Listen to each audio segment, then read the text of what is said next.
Alright guys, so before this video starts, I forgot to mention in this video to actually share it. But please do go and share this video. This video, out of all my videos, or all my videos probably maybe to come, this is the one that should be shared the most. Because I want this video to be shared almost everywhere. Because he has done so many things, which are going to be outlined in this video. And I want to make it as difficult as possible for him to prey on anyone else and make them go through what we did, which will be outlined in this video, like many of the things that he's done throughout the years. And he now that he's now said that he's finally done with us.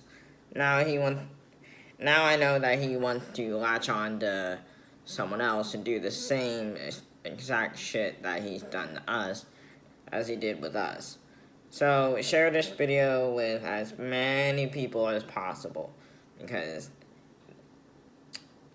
the more information that gets out there about this person, the harder it is for him will be to victimize anybody else and, prey on them. So I hope you enjoy this video, and please go and share it. Don't do it for the views. I don't care about the views. I just care about the information getting out there, because he is, well, you'll see. Enjoy. Oh my god. Okay. Alright, hey guys. So, on the channel I get very angry when I talk about my father or, father, because I've been screwed over in the past, and, every time I talk, it's with a very passionate disdain and ferocity, but I never really get too deep into him as a person and his character or really truly, well, I kind of explain through the actions or what I've gone through, and you can kind of deduce why I'm feeling this way or what has happened, like moving into the shithole and things like that, or, just being, I don't want to say ignored, because I don't really talk about him being neglectful or anything. It's more just, him just screwing me over for no apparent reason. I mean, I know the reasons now, looking back on it, and really contemplating and looking back at history, my personal history with this person. But I want to dive just a little bit deeper into him as a person. And okay, again, now as people, when we go out and interact with the world, we put on a certain face and stuff like that. That's fine. That's obviously a natural way of interacting with the world. But I'm all for a more honest approach to people, and I would rather get to know a person rather than, just being fed lies. So this video is just, meant to, I want to say expose, but it's more give a more accurate representation of this person, because he likes to put on a face of innocence and good virtue rather than just being himself. And yes, you could say I'm doing that, but for the most part, when I go out, I'm not, I'm still the same person. I'm more quiet while alone. I'm quieter but I'm still myself. Whereas he has two different sides. Whereas this one side he puts on this show for his friends or a family events where he puts on a show of, oh, I'm so good, I'm really nice, I'm morally upstanding person. But I just want to, make sure that you guys know that, hey, there's another side to this person, because you don't get to see that. I've seen that because I lived with him for 20 years and I saw both sides. And I want to give some highlights of who he actually is as a person. So, in relation to me, who is my father, Darren, I'm only going to stick to first name because I don't want you going out and finding him. So, and there are a lot of Darrens and a lot of different spellings. But who is Darren to me?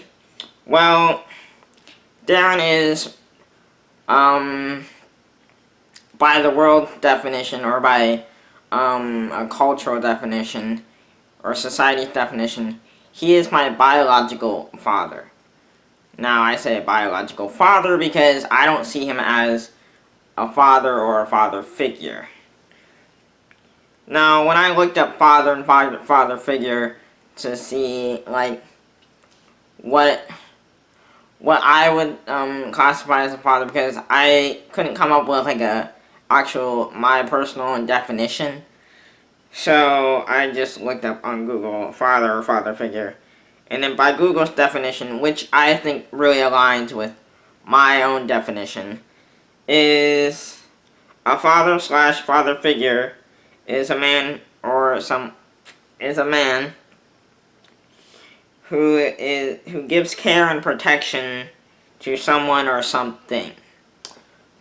And I would say that greatly falls in line with what I believe to be like a father or a father figure.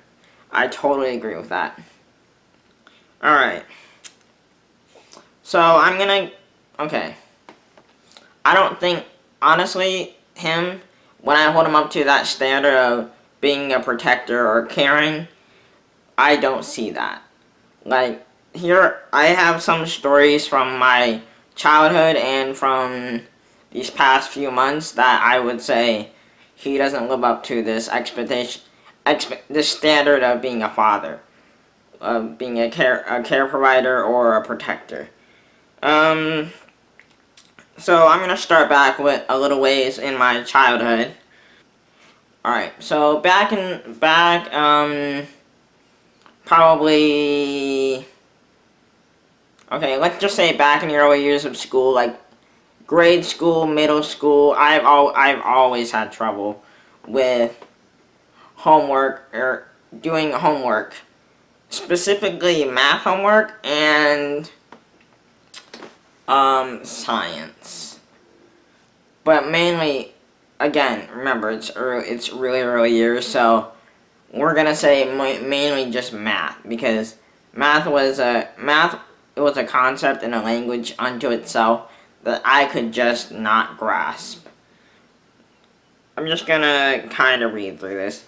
But, third or fourth grade, this is where we're now getting into real life applications, like measurements. I think it was third or fourth. I'm not actually sure. It could have been. One day I was home alone. Well, I wasn't home alone. I was home with him.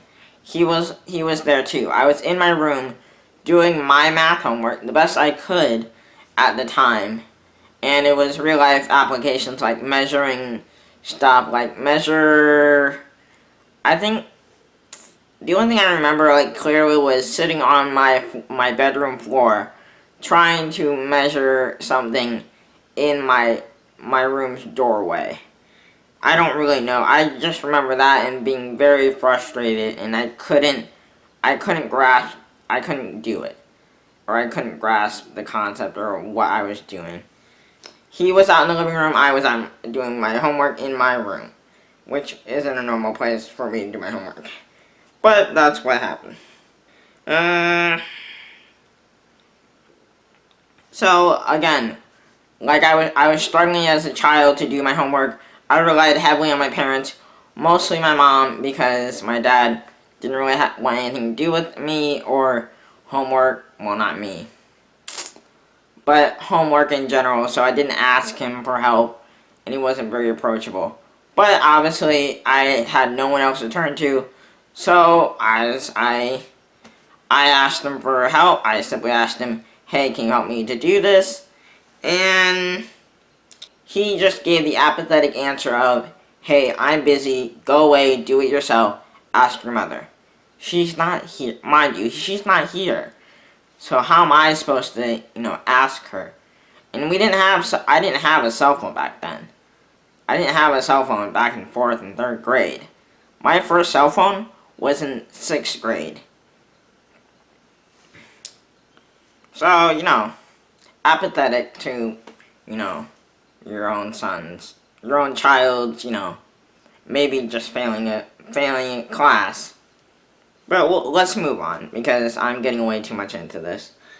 Alright, so let's go back. I was probably 6, 7, or 8. We'll say in between those years. 6, 7, or 8. Again, my mother wasn't there. She was working. She was a working woman. She still is. She still has a job at the same place. But he was home with me because it was during the summer months. In the summer, we didn't have school because I went to a public school and we didn't have year-round schooling. So we were at home alone. We were doing our own things. We never really interacted much with each other unless my mom was there, because there was no real point in doing so. So I was alone watching TV, doing whatever. He was alone doing his own thing, probably doing the same thing I was. But the difference was, this day was, his car was in the shop getting fixed and whatever, and that's why he was home. He wasn't home for any real reason besides that. Alright, so car's done. His car has been done working on. He obviously gets a call saying, "Hey, you can come in and pick up your car." And at this point, my mother isn't home because it's in the middle of the day, like noonish, probably noon. So instead of walking by himself and just leaving me at home by myself to do my own thing, because I wasn't a kid who went out or was very adventurous or anything. I did my own thing. I just kind of watched TV and I was encapsulated by it. And I didn't do anything else. I didn't have many friends either, because I was a loner. I have our now dog, and he decides, okay, hey, I can't leave you home alone. I have to take you. But the weird thing, I think it's a weird thing, only unless he has a specific purpose for doing this. Maybe he told my mom, hey, I'll walk the dog or something. Or he just decided, hey, I'm going to take the dog because I want to get laid tonight. And so we're walking. Obviously, the dog's with us. And we're not even halfway there because it's probably like 2 miles. And we just got out of our neighborhood. And we're probably a little bit down the street. No, actually, we're past the school that we're near. We're like going into like the I don't want to say intersection because that's not gonna paint a very good picture. But from where we were to where it was, we're getting into like another neighborhood that would go into like the town, if that makes sense. But we're there. That's where we are. That's where everything now takes place. So, small detail to insert, which is very important to this story, is my dad, Darren, he does not like to pick, he absolutely refuses to pick up after the dog. Because the dog isn't his. Again, but he took the dog. But I'm also there too. And he will not pick up after the dog. He then tells, and I'm also a person who, hey, this isn't my dog. I obviously love the dog very much, but it's not my dog. And at this point, I'm also a child, and dog shit to me is absolutely disgusting. Just like that's his justification for not picking it up. That's his reasoning for not picking it up. It's disgusting.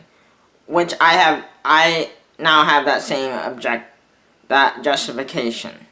For walking the dog, the dog obviously does his business, like near the sidewalk, and obviously it's in a public space, and as a respect thing, hey, you know what, we gotta pick up this. I'm not going to do it. Not me. Not me being Darren. I'm not going to do it. I'm going to tell my child to do it. We're both have the same justification. But I'm also younger, and I also don't have the best immune system. Just because I'm younger. Because he's an adult. Alright. And I should also mention that I am very afraid of authority. And back then, I was even more afraid of authority. It's gotten better now. But I still have that fear of authority. And that comes from another story deep in my childhood of being emotionally abused by the teacher's aide or the teacher's helper. But that doesn't matter in this story. Or does it? Again, as a child, hey, that's disgusting. I start protesting, as a child does, to something he doesn't want to do. But I'm also very scared of authority. And this person is kind of like a god to me. And I then just relent and I pick up this place very disgusted, very distraught. And now when I look back at this story, I realize how fucked up it is. Because as a child with a developing immune system, this is why it's so fucked up, is dog feces could possibly contain tapeworms, roundworms, whipworms, hookworms, coronavirus, Gardastitis, salmonella, obviously a very popular one, cryptosporiditis. I have no idea what this word is. It's spelled Coccidia. I have no idea how to say that word, but that's the spelling, so you can look that up. And if not, dealt with properly, like an adult would know how to do, not a child, an adult would know how to do. If you're not, if you don't handle it properly, those diseases could transfer to the human. I looked this up. That's why it's so fucked up. That's even why it is more fucked up. Not just for the emotional problems that it's just fucked me up, but the actual physical, application of doing so. For a child to pick up a dog's feces, that's also fucked up. Yeah, sure, you could do some things to minimize the risk for an adult or a child to do so. But if it's not their dog, first of all, or if you're thinking, hey, you know what, I'm not going to want to pick up after this dog, so just leave the dog at home. So in like the best interest, again, so there's the danger aspect of doing this. For telling a kid to do this without like the risk, with the the calculated risk in their mind to do so. So those are just like two of the stories. So obviously he didn't care about my education, which, okay, if you're a parent and you don't care about your kid's education, that's on you. I'm not going to judge you. Society might. I don't really care if you care about your child's education or not. Or if you're too busy, like watching a hockey game. Wait, that's not busy? I thought that was busy. Oh. Are you sure that's not considered busy? Me sitting and watching a TV show or watching a game that is recorded for all eternity and I can go back and watch it? Oh, alright, well. Never mind. Maybe it's not busy. Alright. Alright. Now this just happened like few months before I moved into this shithole. I know I say cesspool, but let's be honest, it's a shithole. It's not just a cesspool. Well, okay, they're kind of both the same thing. But some people don't know what a cesspool is, so I feel like a more mainstream appeal would just say shithole. All right. So there are three parts to this. Before and then then it will go into like after I moved into this place. I do want to start out. Okay, who he is or what he is as a person. So based on my observations and just personal interactions with him for over 20 years. Remember that. 20 years of, being around this person. For me, I can confidently say that he is a predator. So, by Google's definition, like in their bullet points, because they always have bullet points on their definitions. It's like probably like the second or third bullet point down. This is Google's definition. A person who ruthlessly exploits others. But this is Google's definition. A person who ruthlessly, not just exploits others, but ruthlessly exploits others. So, going back and actually replaying like what happened in my mind, like when I was writing down this story and when I thought about this, I think I have determined his goal, like his sole goal, like kind of in that time period, maybe even farther back. But I think what his goals were was just to isolate my mother and to continue to use her, almost like a parasite. Like my mother would be the host and he would be the parasite living off of her. Yes, he would do things for her, but he's ultimately, I could confidently say that he is also a parasite or a predator. Like obviously not one's different than the other, but I think of like a parasite. Alright. So I have 3 points that it'll go in. First is the whole divorce charade. And it's very important that it was not a divorce. It was a charade. None of it was real. We all thought it might be real, like everyone in this situation but him.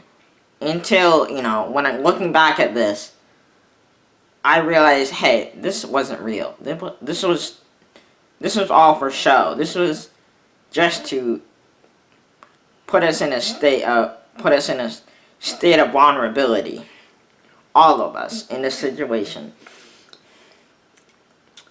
So And then we have the family counseling, which was after, the whole divorce charade. And then it goes to death threats.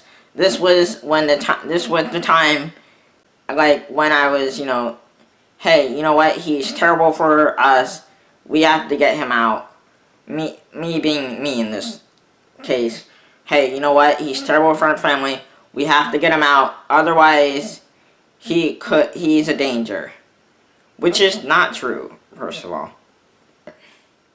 Let's dive a little bit deeper into the actual divorce charade. It wasn't real. Calm down, it wasn't real. Alright, so a little background on them, my mom and father. You know what, I'm just gonna go back to what I would usually call him, and the bastard. But you know what, you know who I'm talking about. I'm talking about Darren in this situation. Oh shit. Alright. So, okay, so they have like a 30-year relationship. They have like 10 years of knowing each other, and then they got married. They've been together for like 30 years in total. And, okay, so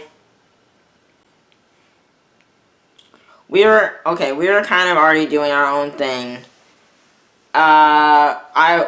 I think this was like this was definitely after work. This was before my second job. After work, I was, relaxing, doing my own thing, watching Netflix, just doing whatever, minding my own business. And this was after the whole thing with Sassy being murdered and brutally ripped apart by actual animal predators, like coyote, fox, or raccoon. We don't know which ones. I'm still looking into it and doing something about it. But this is after that horrific tragedy, so obviously we're not all in, well, not all of us, but me and my mom, we're now both in that fucked up state of, okay, this important aspect of our life is now gone. She's moved on, and I'm still doing whatever I can, doing my research and my own thing. Not at this time, though. So, we're still in that fucked up state. Alright. Now, okay, I do have to say this. I am, by nature, very protective of my family and friends. Like, I'm very protective and very critical of others who would, sort of fuck with them or insult them in any way, or saying something like fucked up. Because this is what he does these same jokes, like, hey, like, if someone were to come over, the dog and them get along and say, hey, you can have our dog. Do you want to take our dog? Hey, we should get rid of the dog. Hey, we should leave the dog out for the night. The cat got out, remember? Remember that, why that's kind of fucked up now? Because the cat got out and was, killed by a predator. Yeah, a dog could probably protect itself.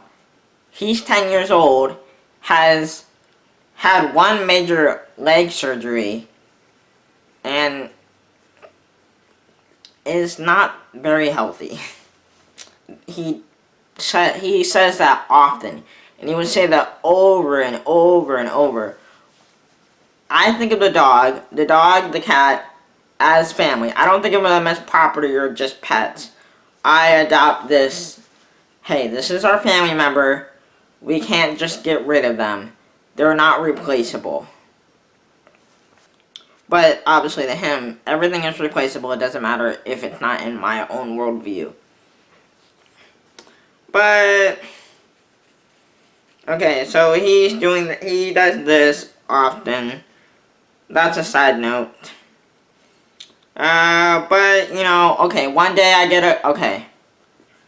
Now, whenever my mom calls, when I hear my phone, or when I feel my phone vibrate, I always pick up, attuned to picking up cues of, hey, something might be wrong. And my mom called me. She was, she wasn't like this usual happy, like, you could hear in her voice that, hey, something's wrong, I don't know, like, and I immediately just go on, hey, what's wrong? After she said, hey, like, in that very, not monotone, but depressed voice, like, on the verge of tears, or that she just got done crying. So I say, hey, what's wrong? She doesn't tell me, and I ask, hey, where are you? And she asks, I'm at your aunt's house. Now, alright, they're at my aunt's house. Okay, they've had, health scares in the past, so, oh my god, hey, her sister could have a medical problem. That's why she's crying now. That's what I'm thinking. In my mind, probably in almost every kid's mind, unless they are very used to this and they know about the concept of divorce. Like, okay, well, it's not divorce. I'm not thinking, oh, okay, he asked for a divorce. Like, that's not even in my mind. Would I have liked it to happen? Yes, because I don't think he's good. He's, even before this whole divorce charade and all this other bullshit, he was not a good person. So, yeah, okay, she comes home, she's still very, emotionally fucked up from this whole thing of, hey, and then she comes over to me and says, very, very, very distraught, and she says, he just asked, your dad just asked me for a divorce or to separate. I don't remember her exact wording, but that's besides the point. Hey, he just asked me for a divorce. They asked for a divorce, and then she breaks down crying. I'm not a very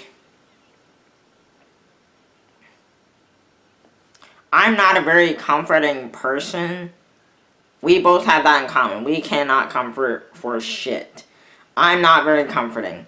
But obviously I still hold her while she's crying about this possible thing that in her mind is a very rough and hard thing to do.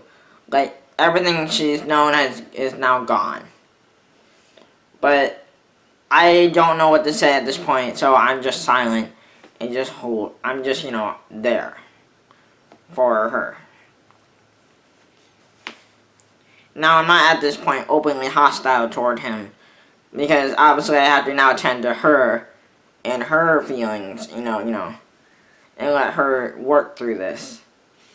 But after she's done crying, she goes into the bedroom and she does her own thing and mourns this thought of a relationship that she's known for 30 years being gone and broken.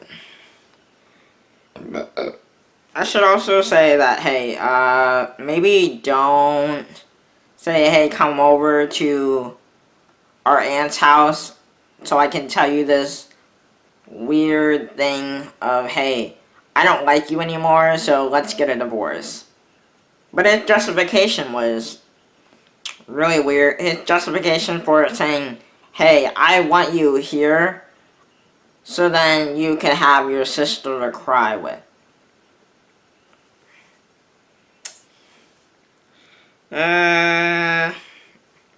Sure, I'll believe that justification. Sounds weird, but I'll believe it. We go, the whole divorce thing, almost the whole divorce thing is, playing out, like they're like separated, they're not sleeping, well, they weren't sleeping together anyways, but they weren't sleeping, they always sleep in bed and the couch. He always slept on the couch, she always slept in the bed. So they were never really together. So, like, the whole divorce thing is happening. I'm now very empowered to be openly hostile or critical of this person or this person. And I'm just, because I didn't really like him I didn't really like him, you know, in my teen years, because he was a very fucked up person emotionally. He fucked up a lot of people emotionally. Now, here's like the really, really fucked up thing. Because this was a charade, he dragged other people into it. He didn't just like say, these immediate people like me, my mom, a therapist, or anything like that. He dragged almost everyone he knew into this whole big show to say, hey, we're breaking up. It's a 30-year relationship. It's over. And you know what? I just don't have any feelings for you. I have feelings for someone else. He doesn't have feelings for them. Newsflash. He didn't have feelings for anyone but himself. This was all for himself. This is like a little game to him. Because he said, oh, I don't have feelings for you. I want to now hang out with this other person. And then he didn't actually say this out loud, but there were texts back and forth with this other person that we know. I'm not giving out their name. They know who they are. But it wasn't real. We might all thought it was real. It was very convincing at the time. But when you look back at it, there are so many red flags saying, hey, this doesn't make any sense. This isn't real. This is just a manipulation from this person. But, you know, they like have text exchanges, flirtatious texts. Yeah, right. You now just dragged another person into this. And they, like, because there was a divorce thing, like, they had to have that show of, hey, we need alone time. We need to talk about this. Money, how are we going to split up money, the house, the assets. Like, hey, can you, you know, stay out of here for, like, talking to me now. To me, hey, can you, like, go in your room and do whatever it is you want to fucking do. But you can't be around here. We need to talk in private. Now, I understand that if I was an actual child, if that were the case. Like, hey, this is an adult conversation. You shouldn't be here. Like, maybe go to your room. But at this point, I'm an actual adult. I know about the concept of divorce and know how it should sort of flow. So, like, I'm leaving the room because my mom's asking me to do so. Because I don't really respect this bastard. Sorry, I just don't have respect for bastards. Nothing personal, I just, you know, don't have respect unless you're a respectable person. So I'm not really listening to him. What he says is just, like, pretty much barking at this point. Yes, I am comparing him to a dog. Because that is what I think of him. I think of him as just a dog. Or lower, like a feral dog. Let's just say that. Like a coyote. We'll say that. Because they're kind of the same. In that you know, concept. They're both predators. But thinking back on it, it's not that they wanted me out of the room to talk about private stuff like this whole divorce thing, like, oh my god, it could fuck him up. My guess is, hey, he needs to be out of the room. Otherwise, he'll protest when his name comes up. And because we start talking about him. Like, hey, we need to talk about this. Because what they were really talking about, besides the whole divorce thing, because that show was still going on, I'm guessing that he always brought up, hey, we need to, he needs to leave. He can't be here. He's too toxic and dangerous. Yeah, that guy who sits on the couch and says it doesn't say shit about you. Yeah, he's so fucking dangerous. Yeah, I'm so dangerous. Alright, the whole thing's pretty much played out. Assets, hey, we're moving out. Like, okay, let's do it. But then, like, it was during the winter months. They now, talked about it, and they're all, okay. And I think, okay, they're good. Sorry, guys. I'm also, kind of listening to something while doing this. But, they were talking about things. Like, now at this point, I thought, okay, you know what, they worked this out. Or it's going forward. Until they have this one last talk. And I know, like, okay, I believe, well, how do I want to say this? Because I don't actually know. Okay. They, like, now just stopped having these they stopped talking. They're doing this whole bullshit of, they're going to their couples counseling. It's all good. They're doing this fucking bullshit exercises like, hey, you know what? Let's sit down and watch a movie together. Let's be intimate together. Now, I understand this. I understand what's happening. Like, okay, great. You're fine together now? Okay. They're now watching a TV show together like they usually did. Like The Walking Dead or Shameless. Great. Yeah, great. Until that day, until one day, it was a Saturday. I didn't have to go to work. No. I wasn't working that. I remember this very specifically. I wasn't working. I was in my room alone, trying not to get in the way, trying not to be anywhere near him, because if we're together, it's just gonna be a battle, and we're just gonna, it'll probably escalate to shouting matches and then tears. So I'm being respectful of my mother and just, leaving that fucking bastard alone. And not, instigating or doing anything. They go out, normally, like on a, they go out and do some fucking bullshit. I don't know, I think they went out to eat or getting lunch or some bullshit. I'm alone, just watching Netflix. And just, watching a series that I wanted to finish. And I'm also, texting with some person. And they come back, and then they go into the bedroom. But they worked this out. They didn't clue me in. Hey, we worked this out. We're not getting divorced. You know what? It's fine.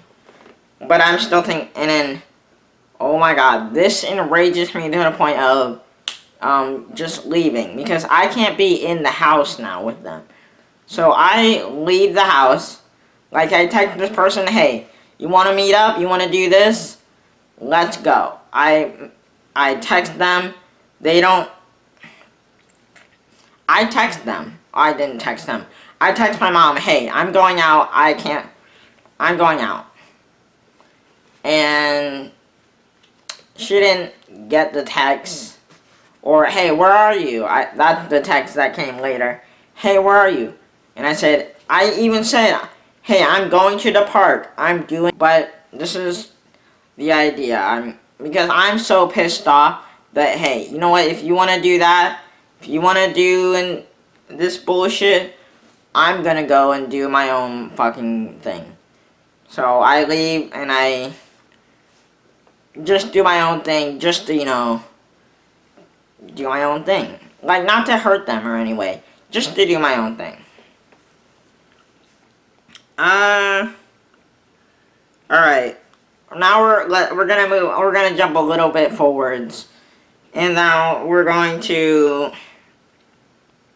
the family therapy session. Now, this therapist I've seen once before this. It didn't go well. Let's just say that. It didn't go well. She was very condescending and rude and very unprofessional. I know that's, what I said about the other therapist in my other video. This was a different person. Because this was a long time ago when my mom thought I had depression. And because I didn't go out because I was a loner. That's a little bit of backstory about our relationship with the therapist. But then we go back. We go back to the same lady. And the first session was just a consultation. Hey, what brings you in? It was just me and my mom. Hey, what brings you in? Oh, okay. You're having trouble, being you're having trouble, with this whole situation of divorce. No, I'm not. It's really fine. I don't give a shit about the relationship. It was falling and crumbling before my eyes. I couldn't care less. Like, it was done. It was over. But my mom wanted me to have a relationship with this bastard. She probably still does. It's not gonna happen. I'm not sorry about that, but, I feel a little bit bad for you. Because you think, hey, this is how it should be. Sometimes it just doesn't work out for people. Some people are just so incompatible that it's very dangerous for them to even be near each other. So we do all this thing. We talk. We do this other bullshit.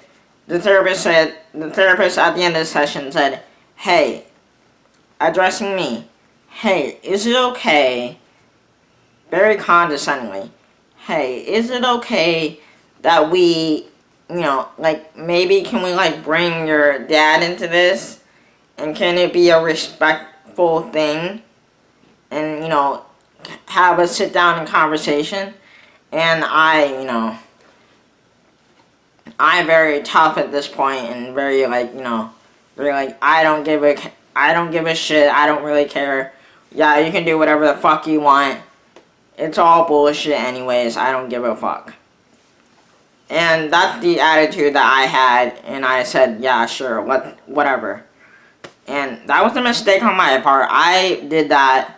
I should have just shut it down. I should have said, fuck no, I don't want this bastard anywhere near me. But I didn't. I made the mistake of being too prideful, and I've been too arrogant, and I thought I could handle him. But that was my mistake. I own that mistake. But, the next therapy session comes around. Now it's all three of us. Alright, so we talk for a bit.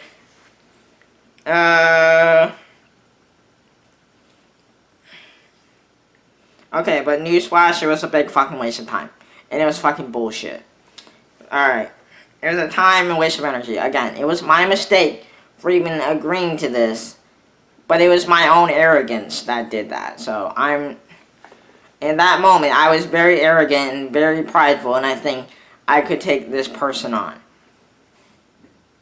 Alright, with the three of us, it started out with all three of us are in the room. This is very important. So it was like, and then, okay, so it just started off with the usual question, hey, why are you here? What do you want to get out of this? She directed this question at all three of us, I being very silent because this is fucking bullshit anyway, so why would I even contribute anything unless they have anything to contribute to me. My mom goes first. Hey, I want my son and his father to get along. Maybe someday come to a peace agreement for like the lack of the the last ditch effort to even have a relationship. It's not happening. So she does this. And then the predatory bastard, gets his turn and says, you know what, I very sickeningly, very innocently, very condescendingly nice, and very full of,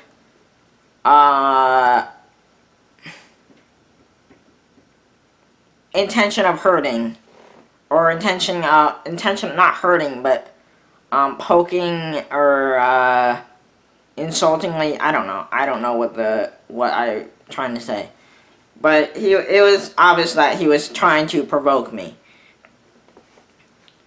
So he's, saying, he's very immature. Maybe we can have a relationship after he grows up a little bit. After he's, cooled off. Like, I don't care. I really want a relationship with him. Like, I don't know what the hell I did, but he just seemed so angry at the time. He just seemed so angry. I don't know what I did. I'm like, we worked it out. Really, bitch? Really?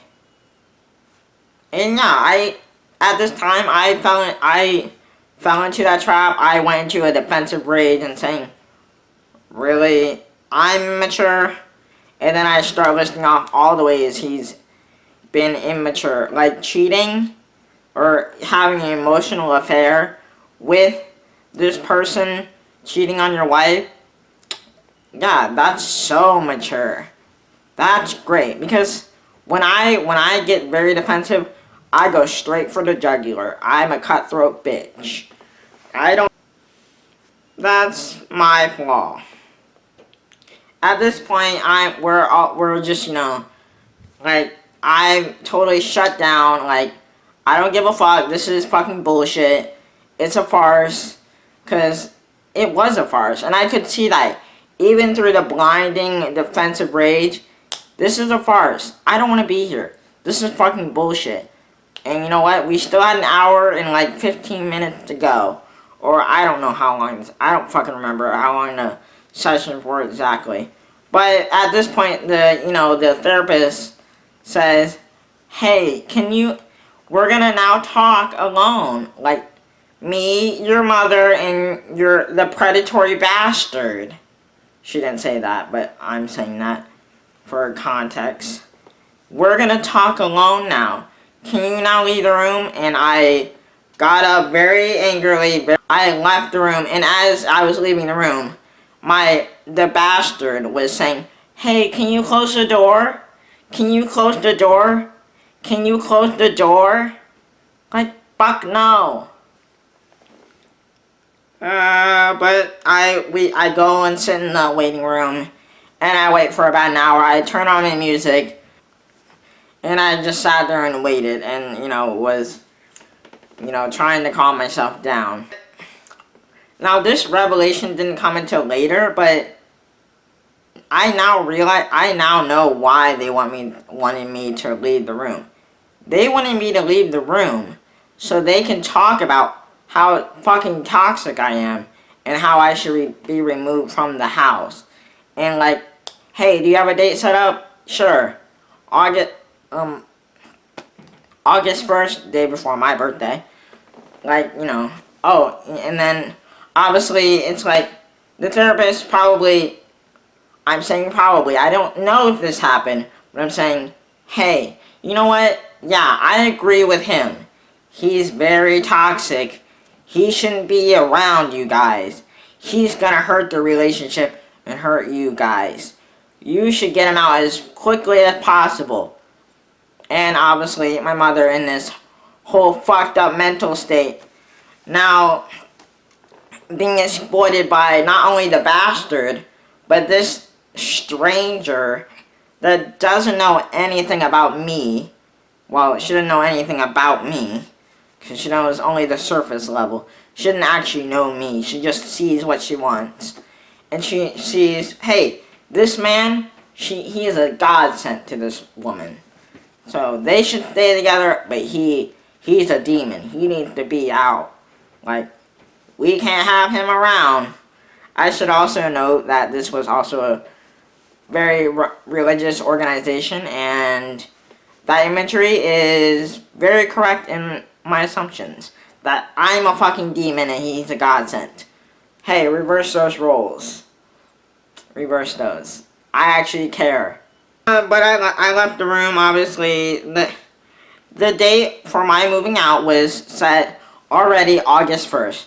That's when he probably put his plan in motion to do all this whole manipulation and play this whole game.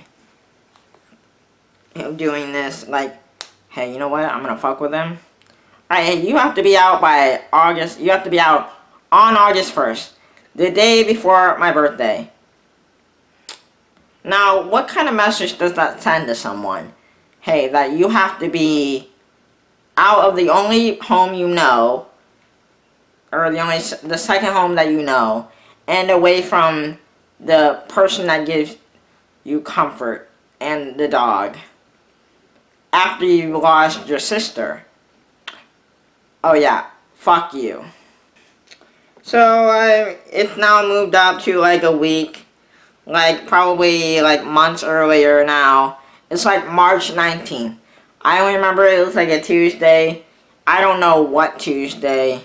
I don't really know what month. I know it wasn't near August because I had my second job way before. So it was like around like March that I moved into this shithole. So a week before, like, oh, you're packing up all your fucking stuff, you're getting out, like, I don't really care. And at this point, I've accepted my, like, defeat. Because that's what you do, the dias, okay. Like, he's done everything. And I'm still seething with anger now, every time I see this bastard. So, we're now just, you know, pretty much all the time staying away from each other.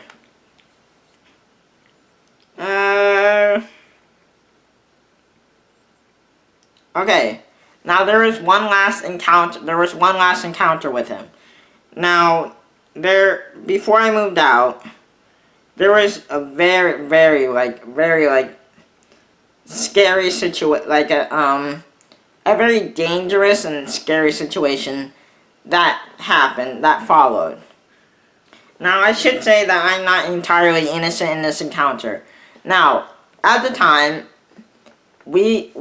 I lived near a place that had a Pokestop. This is important to the story. I'm not just saying this. Now, I'm a gamer, and I do play Pokemon Go, still. Now, and I was going to the Pokestop that's the closest to my house at the time, which was 5 minutes away. And it's in a safe neighborhood, so I was comfortable walking around by myself doing this. So I walk out. They're like doing that fucking bullshit exercise of watching TV together. Like, really? That's helping a relationship? Just being in the same presence? That's fucking bullshit. And I can say I wasn't entirely, nice in this encounter. I walked past, and I made the bitchy comment of, oh, that's unfortunate. It's still alive. Or, you're still alive. That's unfortunate. I don't remember the exact wording, but it was something along the lines of, that's unfortunate. That thing is still alive. And now I go to the Pokestop, just, fine, I come back, and I turn on the Wi-Fi. Hey, you know what? The Wi-Fi doesn't work. Hey, what's wrong? And, at this point, okay. I gotta plug in my computer, otherwise it's gonna fucking die. So the Wi-Fi doesn't work. Now at this time, I had trouble with the Wi-Fi connectivity with my laptop because the way the modem in my room were situated, like the connection would get like cut off. Like right at my room, no Wi-Fi unless you're like holding your laptop in like a certain place, like like in like some like TV tropes and stuff like that, where like you have to hold your like laptop in like a weird position in like your room for the Wi-Fi to connect for even just like a split second or really close to it. And like I had to do sort of something like that in my room. Like I had to situate where my bed was. Like I was always on my bed because I had a really small room and my bed took up most of it, but I would lay on my bed. And I had to like move my laptop to like the perfect place to where the Wi-Fi would like connect, and it wouldn't be very strong because the bandwidth from his computer would be taking up most of it, and then my laptop, this is not important at all. But that's what okay, hey, why isn't it working? So I click on the options of, hey, okay, this isn't working because, not the usual reason, hey, you have to move your computer or your TV. It's, hey, your IP address has been blocked, your IP has been blocked from this Wi-Fi. This happened with my phone as well. Like all my devices, just my devices, laptop, phone, TV, everything in my room is now deemed off limits to this Wi-Fi because he controlled the Wi-Fi. He controls pretty much every aspect. He controlled pretty much every aspect of our lives because but sorry. But he did have that power. Yes. Was I wrong to make that bitchy comment? Yes, that was fucked up. I probably shouldn't have said it's unfortunate that this bastard is still alive. But you know what? I'm being thrown out, so give me a break. I'm being abandoned. Give me a break. I'm going to make the bitchy comment either way.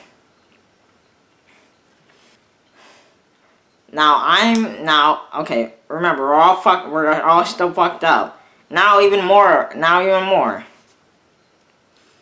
Well, he's not fucked up, he's fine. He can do whatever the fuck he wants. But now, me and my mom are still fucked up from his divorce, and then saying, hey, we're not getting divorced, that was nah, I don't want to, never mind. And then, now, I did the only thing that I thought I could do legally, because I can't hurt this person. I can't do anything legally to this person, physically. But what I could do, peacefully protested. And they laid out their terms of service, like, hey, we will be respectful, we will do this, we will not do anything else. And I did the same fucking thing. Now, we had, at this point we had a policy, hey, don't be in the same room, we can't be in the same room together. He did that, and I knew. Like, I got up, and I turned on data, got on Twitter, because I was gonna put on YouTube and, fuck with him even more, but I didn't do that. I got on Twitter, walked out and said, Alright, so I heard a knock at the door, that's why I laughed. But, alright, where was I? Alright, so I got up, and I did what the only thing I thought I could do. I let out my terms of service, said, I will leave as soon as you turn on the Wi-Fi. I will leave your presence. That's it. That's all I did. And I got on my phone, sat on where I usually sit on the couch, and I because I knew my presence. I knew my presence was, very powerful medium, and I knew that, hey, if he wants to play this game, I'm gonna sit right where he can fucking see me. And reasonable bounds have just been thrown out the window and have been totally abandoned, and we're now just in a face-off. I'm sitting there saying, turn it back on and I'll leave. That's it. That's my only thing. I did. That's all I did. I sat there and I said, turn it back on and I'll leave. I will never fucking come back. I don't fucking care. I won't come back out here. Just turn it back on. And he, so enraged that I would have the audacity to question his authority and do any fucking thing to, disrespect him in any way. He had the audacity. I'm a terrible person, obviously.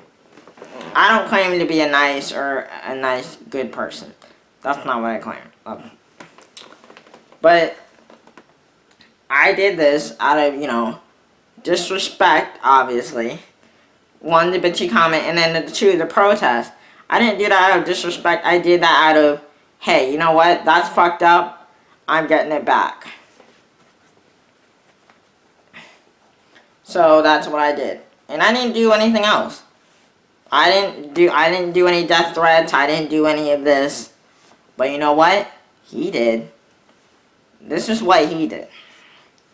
So I'm sitting there, he's doing that, and he says, if you don't leave, I will call the cops and have you removed from this residence.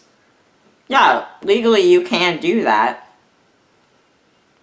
But for any person who is not a person of color, or maybe in a higher tax wealth bracket or whatever, financial bracket, that's you're probably not going to understand this. Or maybe you will. Maybe you understand. But for a person of color, if you call the cops, that is essentially a death threat. Because nowadays, if you call the cops for any reason on a person of color, you now run the risk. The risks are now higher for people of color to be beaten, to be brutalized by cops. Now this isn't in every situation, but you do run that risk for any person of color. In this day of age, in this country, with a guy sitting at the top, very inflammatory, speaking, very inflammatory, speaking of people of color, of other races, of other things like that, who isn't. People are emboldened. This includes cops. I say it here. I wrote it here. In layman terms, this bastard was saying, hey, I'm going to call the cops. And what that's saying to me is, hey, you know what? I don't give a fuck if you're brutally beaten or killed. Even possibly, I don't give a fuck. If you want to disrespect me, I don't care. I will let you die. It doesn't matter to me. And you know what? At this point, I actually did fear for my life. Because he was bluffing, but it was a very convincing bluff. So I did fear for my life that day, and when he said, hey, you know what? If you don't leave, I will call the cops and have you detained and removed from this property. Which, you know what? As being a person of color, I could have been killed. I could have been killed by the cops. Or, at the very least, brutally beaten. Because I wouldn't leave his sight. Not because I wouldn't leave the residence. That wasn't the issue. It was because I wouldn't leave his sight. It was because I wouldn't leave the room that he was in. And this went on for probably a good 30 minutes. And I kept repeating myself, turn the Wi-Fi back on and I'll leave. Because that's all I wanted. I don't care about anything else. That's all I wanted. And then, yeah, okay. So what he essentially said was, you know what, I won't kill you myself, but I will have you killed. Moving day happens, it's gone, like, everything's fine now.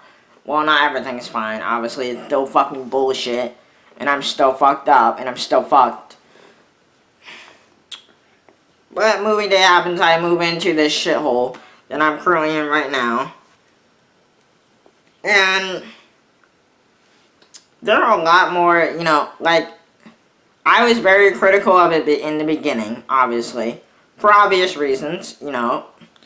But living, like, you know, being here like a month later, like, this is actually a pretty dangerous area. Like, before I was in like a safer neighborhood. I was in safe, like this, I was in this, like a little bubble of safety. And like the margins of safety were, you know, significantly more. But in this place, it's not very safe. For personal issues, it's not safe. And for, like, you know, just all around general safety has gone way down. The standards between from the house and here are significant. So, like, okay, I have examples too, just to you know, prove my point, because I can't just say it's unsafe and then you ask, why is it unsafe? I got you. Okay, well, for one, terrible drivers. I know there are terrible drivers everywhere, but where I was before, the quality of drivers was significantly better. I didn't see people just swerving and drunkenly driving. I didn't see many distracted drivers. I didn't see excessively slow drivers. Now, I'm someone who you could say is excessively slow, but I go to speed limit. I've seen that just this week. I've seen that so many times when I'm going to work or when I'm coming back to this shithole. So many excessively slow drivers.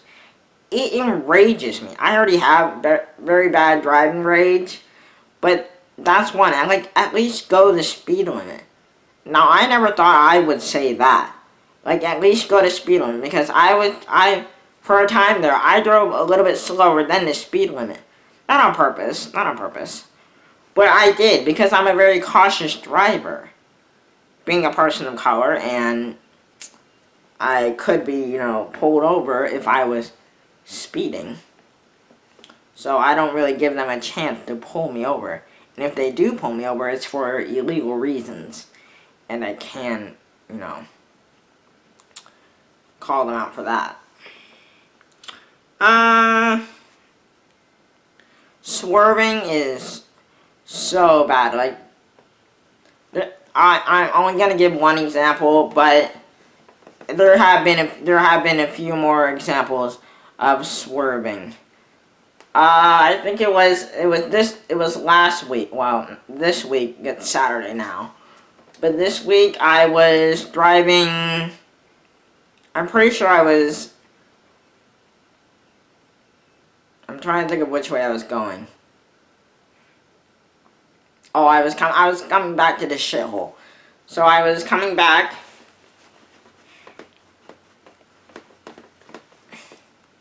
and I was like right behind a car who not only was going excessively slow, but would swerve almost into this other lane to, like, where you go this way and this way.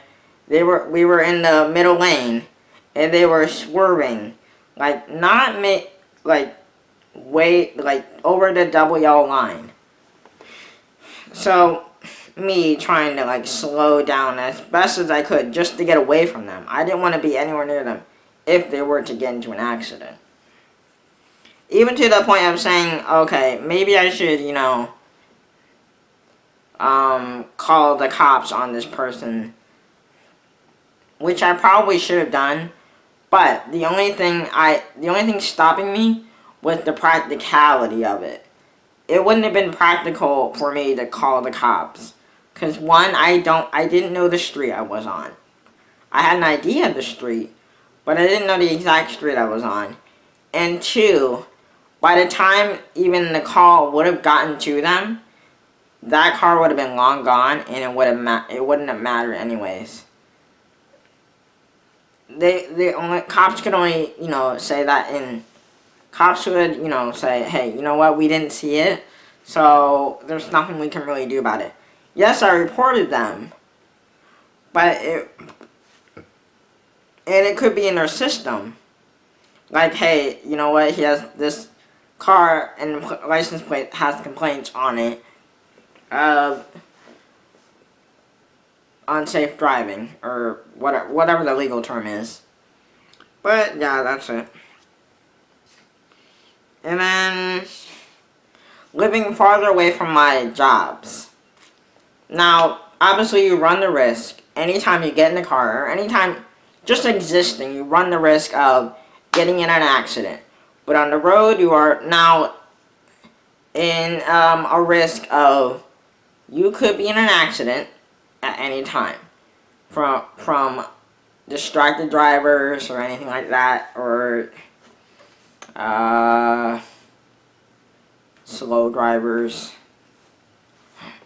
but mostly distracted drivers and drunk drivers and drivers under the influence and all that. And there's a certain amount of risk involved with driving. Now, farther away, if you drive farther distances, you're now going to run a higher risk just because of the amount of time you're on the road.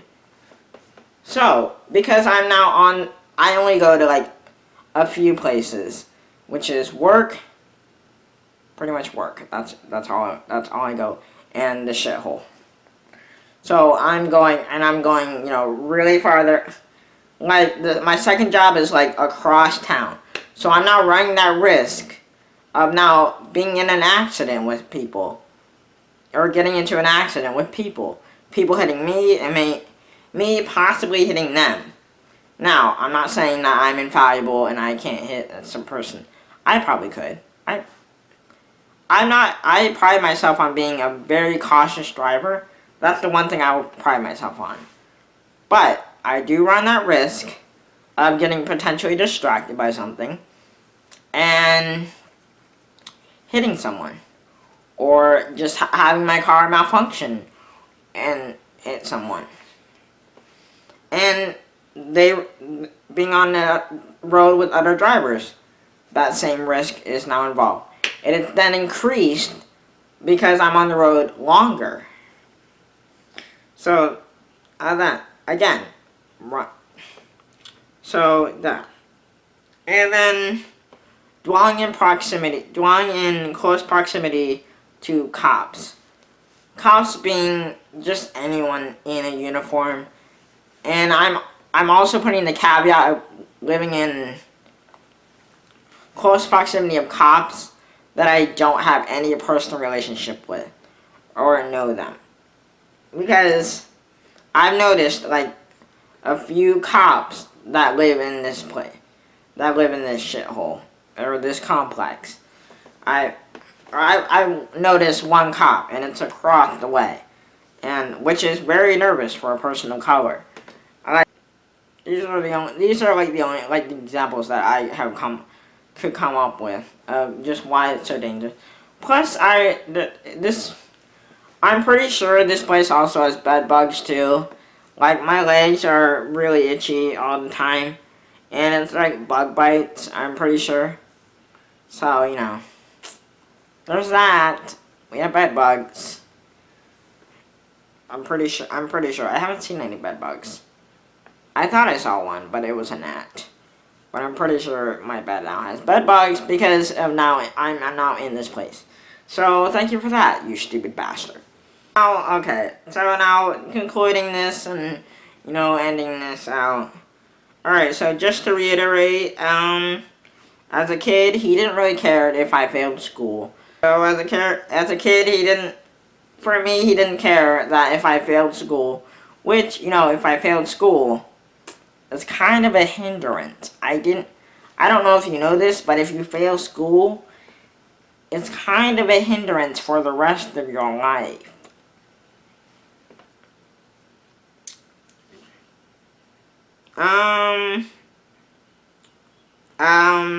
Still as a kid, he didn't really care if I contracted a disease that could have gotten me greatly ill, and possibly very marginally, because I feel like pretty sure all of these things are treatable, but if I didn't know I had them until it was too late, I could have died. So obviously he didn't really care back then if I died or not by picking up dog feces. So, not the best parenting techniques. Through that whole divorce charade, he didn't really care about anyone. It was just like, okay, how badly can I fuck this up, or fuck these people up, and how can I get towards my goal of getting him out of here, or away from me? So, like, what can I do? And putting everybody in an emotional, fucked up state of... So, because before that, we were fine. Everyone was... He manipulated pretty much everyone. Like, the family on my mom's side, he has done this. Like, oh, you know what? He's not... I knew he wasn't good. And he has worn down my mother. And he basically treated this whole little charade like a game. The whole divorce thing. Just to fuck everybody out. So, just through just these things, I can confidently say that, A, he is a predator. Just from those few stories. But, like, comparing him, and, like, all the things that he's, like, pretty much all the things that he's done for me, and for my mom, and the dog, and the cats, which I'm pretty sure he killed, by the way, or had a hand in killing. That's an assumption. I don't actually know if he did. But just based on evidence, he could have a hand in their death. But yeah, I can confidently say that he's not. Through my own, moral standards, I can say he doesn't match up, and he matches more in the line of being a predator and being a psychopath. Because, by definition, I have to look this up, because I don't want to get it wrong. Okay, maybe not a psychopath, but definitely a sociopath. Because the word, the psychopath doesn't really fit him that much. He's not really physically violent or anything like that. He is very manipulative, though. But I think it might be a sociopath more. A person with a personality disorder, yeah. Manifesting itself in extreme antisocial attitudes and behavior and a lack of conscience. Now, the traits of a sociopath are glibness and superficial charm, which he has. Manipulative and cunning. They never recognize the rights of others and see their self-serving behaviors as permissible. Grandiose sense of self. That's him. Pathological lying.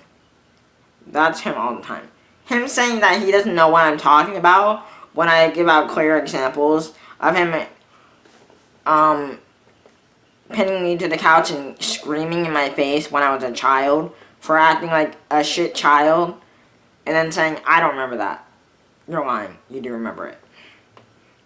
Lack of remorse, shame, or guilt. He doesn't have any of those things. He doesn't feel guilty for this manipulative game that he played. He doesn't care. He lacks remorse. He will never apologize for anything. Shallow emotions. Very shallow emotions. Because this is what I've always said. I didn't always say this, but at the time when we were living together, I said we hate each other. I always, because I didn't want to solely say I hate you, because I would, like, we hate each other, and it was a thing. Like, okay, he hates me. This is why he's treating me this way, because he hates me. Because I thought only this, manipulative asshole would do this type of thing. Because they hate me. And I acted out of hostility because I hate him. And I just said we hate each other. He always says, and I actually do believe him on this, that says, I don't hate you. Because he can't hate. Hate and love are very deep Hate and love are very deeply rooted emotions. He doesn't have that. I do believe that he truly does not hate me. Because he's unable to. The incapacity for love. Yes, I do. I honestly, from living with him for 20 years, again, I said, those are deeply rooted emotions. Love and hate. He's incapable of anything semblance of love. Not just to show it, but to even feel it. I really believe that he is incapable of loving anything.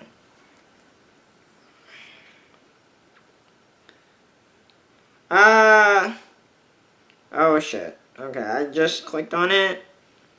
A need for stimulation.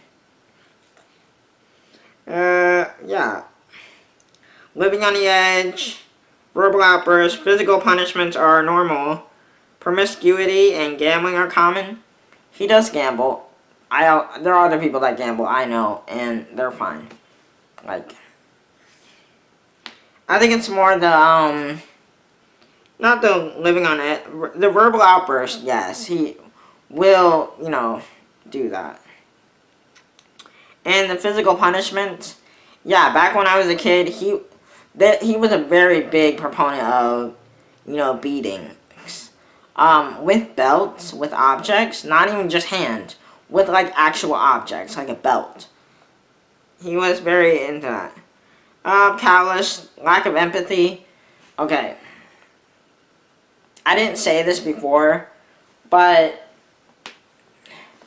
because I didn't know where to exactly put it in this, like, because it kind of just happened throughout the time that I was living with them. The dog we have now, he had well, you know what? Actually, when the cat died, and I was very emotionally fucked up from that too. He didn't care. Actually, he didn't care. He didn't really care about that. And he actually made jokes in front of me, because that's not fucked up at all. He made jokes about them dying. And he made several jokes about the dog being jokes. The dog being away and, like, the dog being gone.